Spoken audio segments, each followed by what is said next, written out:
Yon guys, good morning. So we're here sa Road 8, Pag-asa, Quezon City. Dumaan tayo ng Commonwealth, galing tayo ng North Caloocan.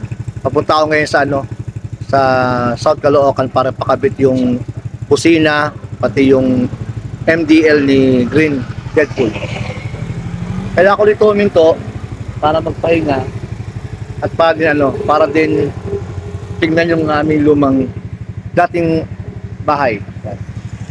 Naalala ko noon, bata pa ako, mga 1983, 84, may daan dyan.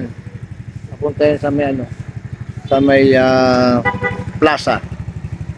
Iba camera ko lang. So yan dati yung aming apartment. So, I still remember very clearly. Dito noon bumabaya si daddy ng tricycle. Yan, bago bantay Toda. Dati pa ako, perfect na examination. Pag uwi ni daddy, punta kami dun sa may burger machine, sa may Access Market. Mamaya madaan natin yan.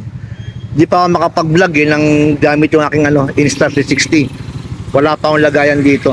Baka dito ko palagyan. May nabili ako motorcycle bundle nung binili niya yung Insta360 para sa akin. Baka mamaya pakabit ko dito. Saan nakabili tayo ng cellphone holder.